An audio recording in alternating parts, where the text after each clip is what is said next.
भारत सगीर पाक और हिंद के ज़माने में 3 आदमी एक गांव में रहते थे जिन्हें लोग 3 भाई कहकर पुकारते थे। वो गांव के लोगों की ज़मीनों पर काम करते थे। उनके नाम इस्लम, दीनू और बदरी थे। इन तीनों के दरमियान बहुत मोहब्बत और भाईचारा था।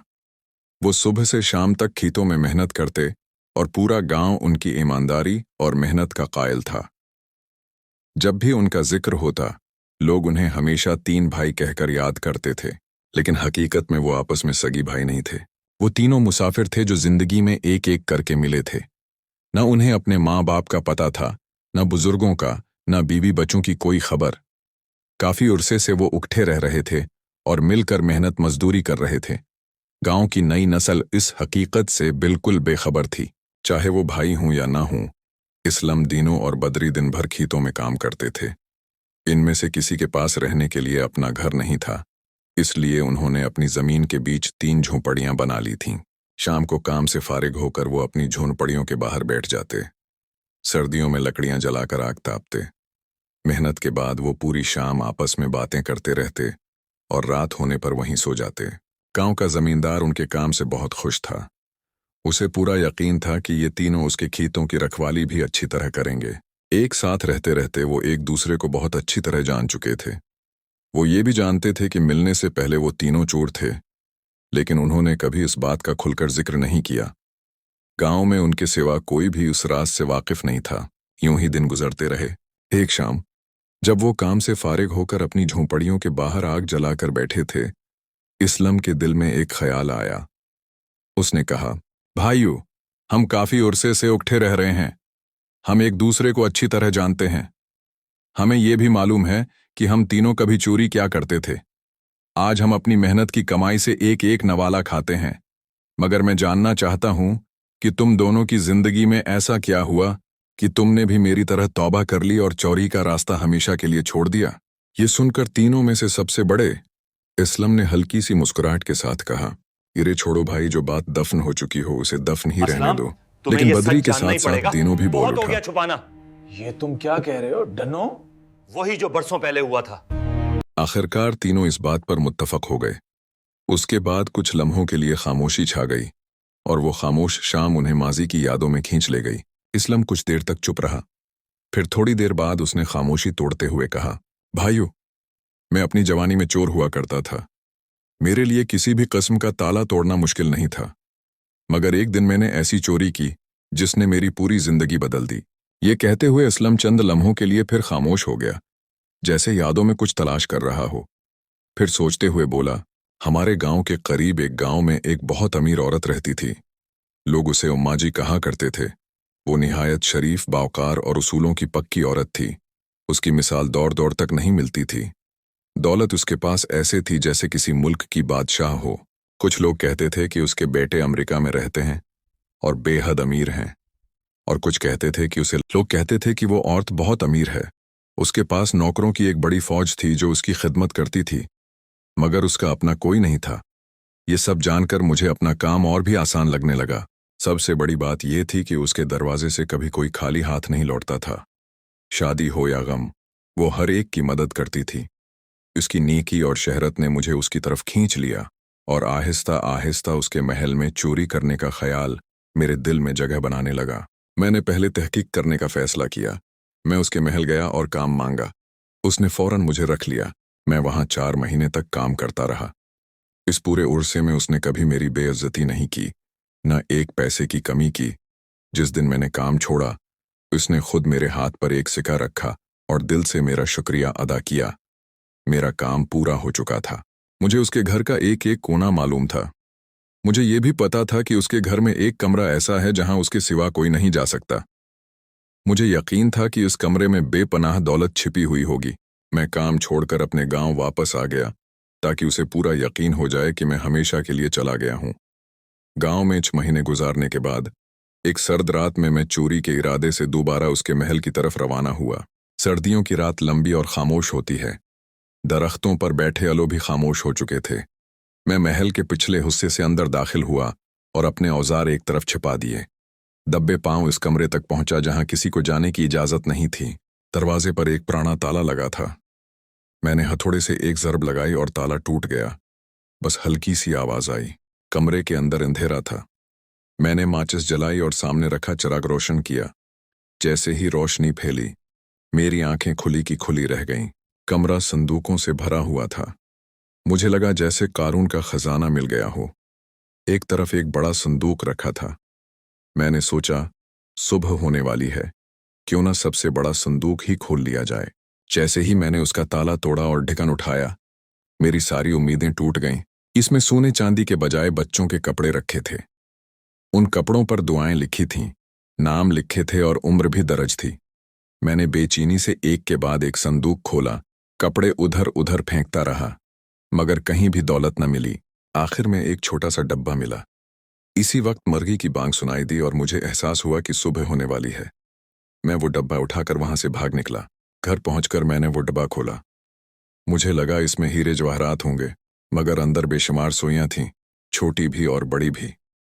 साथ ही एक पर्ची रखी थी। मैंने पर्ची पढ़ी।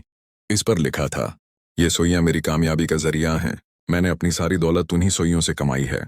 मेरा बच्चा कम उम्री में कमाने के लिए बाहर गया और फिर कभी वापस नहीं आया। ये कपड़े उसकी खुशबू और यादें हैं।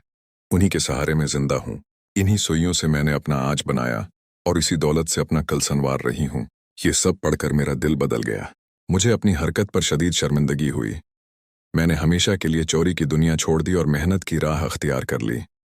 इसी रास्ते पर चलते हुए मैं आप सबसे यहाँ मिला और ईमानदारी से काम करने लगा। कुछ देर खामोशी के बाद दीनू बोला, मेरी जिंदगी भी एक वाकये ने बदल दी। ऐसा वाकया जिसका मैं कुछ देर खामोशी के बाद दीनू बोला, मेरी जिंदगी भी एक वाकये ने बदल दी। ऐसा वाकया जिसका मैंने कभी सोचा भी नहीं था।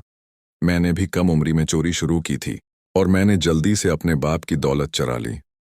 उसके बाद जब भी मुझे पैसों की जरूरत पड़ती, मैं गांव के एक अमीर आदमी के भट्टे पर जाकर ईंटों का काम करता था।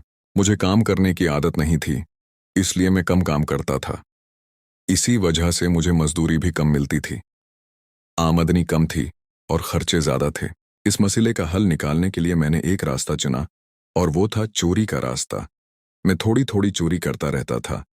इसी से मेरा गुजारा होता था और कभी कभार मजदूरी भी कर लेता था। एक दिन मेरे साथी मजदूर बातें कर रहे थे। एक ने कहा कि भट्टे का मालिक बहुत अमीर है, मगर फिर भी एक छोटे से घर में रहता है। दूसरे ने कहा कि मैंने सुना है उसने अपनी सारी दौलत भट्टे के पीछे अपनी जमीन में छिपा रखी है। ये सुनकर मेरे दिल में लालच की आग भड़क उठी। शाम को काम से फारिग होकर मैं मालिक के पास गया। उसने कहा कि मुझे भट्टे का काम नहीं आता। ये सुनकर उसने फौरन मुझे गन्ने के खेत में काम पर लगा दिया। इसने गुना काश्त कर रखा था। मैं वहां काम कम और जमीन ज्यादा खोदता था, क्योंकि मेरा मकसद काम नहीं बल्कि उसकी दौलत थी। एक दिन मैंने देखा कि भट्टे का मालिक जमीन पर बैठा एक ही जगह से गुना तोड़कर खाने लगा। अगले दिन भी मैंने यही मंजर देखा। वो रोज इसी जगह से गुना तोड़ता था। मैं ये सब देख रहा था कि अचानक उसकी नजर मुझ पर पड़ गई। वो मेरे करीब आया और बोला, ये गुना ले लो, ये तुम्हारी बीमारी को ठीक कर देगा। चूंकि मैंने उससे बीमारी का झूठ बोला था, इसलिए खामोशी से गुना खा लिया। अगले दिन भी उसने मुझे गुना दिया। वो मुझे नजरअंदाज नहीं करता था। मेरे दिल में शक पैदा हुआ कि इस जगह जरूर कोई खास बात है। मैंने उससे पूछा, आप रोज एक ही जगह से गुना क्यों खाते हैं? वो मुस्कुराया, मेरे पास बैठा और बोला, सुनो, मैं बहुत दौलत जमा करने का शौकीन था। मैंने सोने के सुके, सोने की ऐंटें और बेशुमार दौलत जमा की और उसे एक कमरे में रख दिया। फिर मैंने सोचा कि इस खजाने की हिफाजत कौन करे।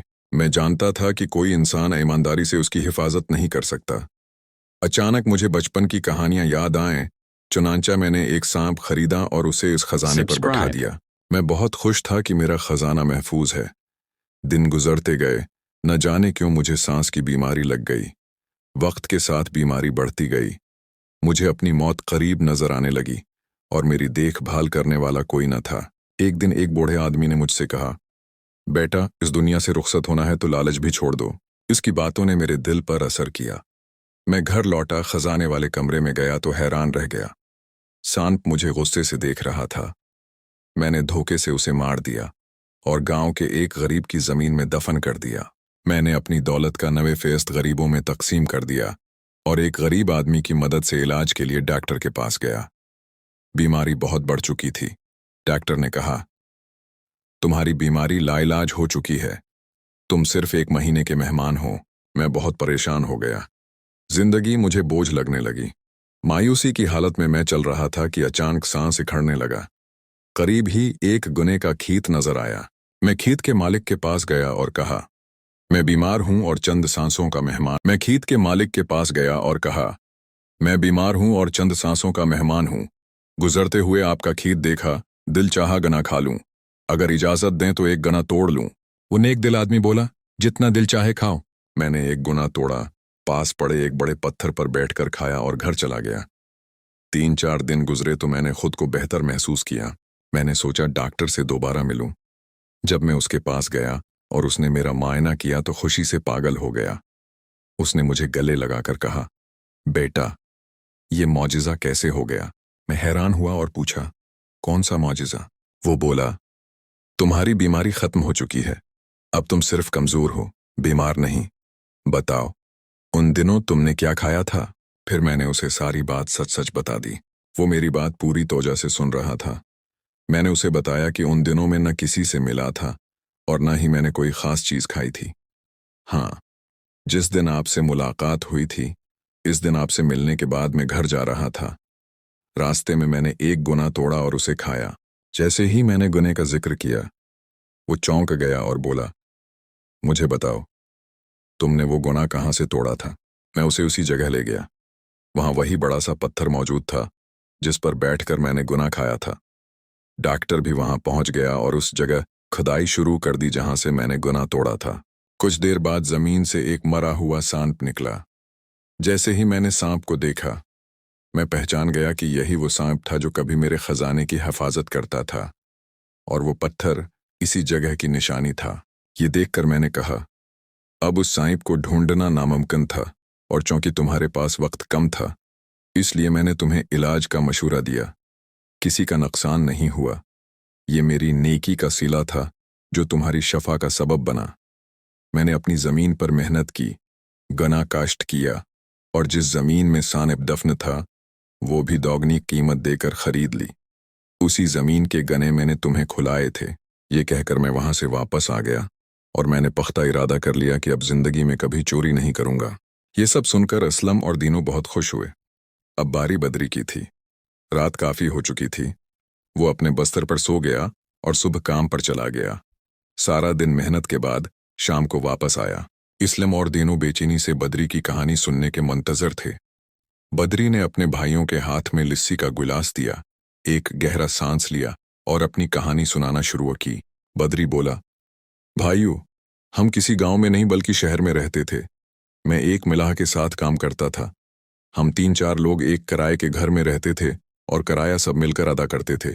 किराया तो ज्यादा नहीं था, मगर मेरी आमदनी बहुत कम थी, इसीलिए मैं कभी कभी पैसे चरा लेता था, छोटी मोटी चोरियां कर लेता था। कुछ उर्सा गुजरा तो एक नौजवान आया। चंद दिनों में उससे मेरी अच्छी दोस्ती हो गई। मैंने जाना कि वो कोई काम नहीं करता, मगर बहुत अमीर है और माशरे में उसकी बहुत इज्जत है। मैं सोचने लगा कि उसे पैसे कहाँ से मिलते हैं। फिर पता चला कि वो एक अमीर बाप का बेटा है और उसने मुझे अपना बेटा बनाने का फैसला किया है। किस्मत ने साथ दिया तो अगले ही दिन एक अजनबी आया और बताया कि रिहान ने पैगाम भेजा है कि वो शराब की दुकान से पकड़ा गया है और जेल में है। उसने अपने वालिद का पता दिया है और कहा है कि जाकर उनसे पैसे ले आओ। ईद आ गई हो। मेरे ख्वाब आंखों के सामने पूरे होते दिखाई दे रहे थे। अगले दिन मैं उसके गांव पहुंचा। मालूम हुआ कि उसका बाप एक फौजी है और उसके 4 बेटे हैं। वो सब अपने बाप की दौलत पर ऐश कर रहे हैं। मेरे दिल में लालच आया। मैंने सोचा क्यों ना रिहान के नाम पर पैसे लेकर खुद रख लूं। मैं मस्जिद में ठहर गया और अगले दिन उसके बाप के पास गया। मैंने सारी बात बताई। वो ये सुनकर ज़ारो क़ितार रोने लगा और वहां से चला गया। मुझे हैरत हुई। मैंने उसका पीछा किया। वो बस में सवार हुआ। मैं भी उसी बस में बैठ गया। वो एक दूसरे गांव पहुंचा और फिर एक कब्रिस्तान गया। वहां एक दरख्त के साए तले 3 छोटी कब्रें थीं। वो इन कब्रों के पास बैठकर रोता रहा, उन्हें छूता रहा। उसके आंसू कब्रों को गैला करते रहे। शाम तक वो वहीं बैठा रहा। अगले दिन भी वो वही करने गया। ये देखकर मैं परेशान हो गया। मेरे दिल में ख्याल आया कि इन कब्रों को खोद कर देखूं, मगर खौफ की वजह से रख गया। तीसरे दिन जब मैं उसके करीब गया तो उसने मुझे नज़रअंदाज किया और चला गया। बाद में एक शख्स ने बताया, ये शख्स रोज़ इन कब्रों पर इसलिए रोता है कि उसके बेटे जिंदा होते हुए भी उसके गुलाम नहीं बने। ये 3 कब्रें उसके बच्चों की हैं। फिर उसने उस आदमी की पूरी कहानी सुनाई। वो एक नेक इंसान था, मगर औलाद के मामले में उसने जुल्म किया। बेटियों को बुरा जाना, बीवी को तलाक दी, बहन पर जुल्म किया और आखिरकार 4 बेटे हुए जिन पर वो फख्र करता रहा, मगर वही बेटे शराबी निकले। इसकी दौलत बर्बाद कर दी, उसकी इज्जत खाक में मिला दी। तब उसे अपनी गलतियों का एहसास हुआ। अब वो बेटों को नहीं चाहता था, बल्कि इन बेटियों की कब्रों पर रोता था जिन्हें उसने खुद ठुकराया था। ये सब जानकर मेरा दिल कांप उठा। मैं खामोशी से वहां से चला आया। अगले दिन मालूम हुआ कि वो फौजी भी इंतकाल कर गया है। मैंने उसके लिए दुआ की। मुझे अपनी जिंदगी से नफरत होने लगी और मैंने हमेशा के लिए चोरी, लालच और बुराई छोड़ने का फैसला कर लिया।